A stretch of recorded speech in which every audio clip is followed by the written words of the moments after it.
ایک دفعہ کا ذکر ہے کہ پاکستان کے ایک چھوٹے سے گاؤں میں علی نام کا ایک لڑکا رہتا تھا۔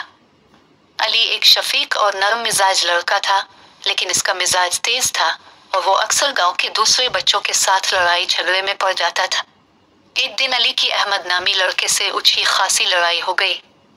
انہوں نے بحث کی اور ہاتھا پائی کی، اور کچھ دیر پہلے وہ دونوں زخموں اور خروہچوں میں ڈھکے ہوئے تھے۔ لڑائی کے بعد علی غصے اور مایوسی سے گھر چلا گیا۔ وہ لڑائیوں میں پڑنے سے تھک گیا تھا اور وہ نہیں جانتا تھا کہ اس کے بارے میں کیا کرنا ہے۔ اس رات علی نے خواب دیکھا۔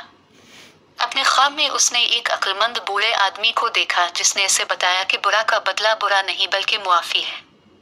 اس نے علی سے کہا کہ اگر وہ واقعی خوش رہنا چاہتا ہوئی تو اسے اپنا غصہ چھوڑنا ہوگا اور ان لوگوں کو معاف کرنا سیکھنا ہوگا جنہوں نے اس پر ظلم کیا تھا۔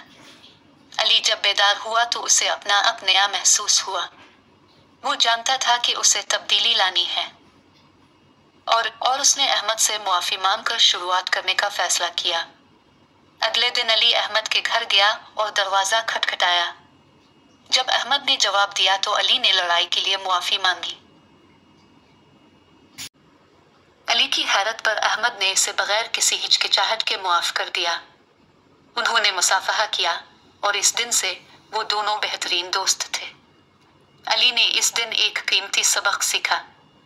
اس نے سیکھا کہ معافی بدلہ لینے سے زیادہ طاقتور ہے اور یہ کہ مہربانی ہمیشہ کسی مسئلے کو حل کرنے کا بہترین طریقہ ہے۔ اس دن سے آگے اس نے اپنے آپ سے وعدہ کیا کہ وہ غصے اور انتقام پر ہمیشہ مہربانی اور معافی کا انتخاب کرے گا۔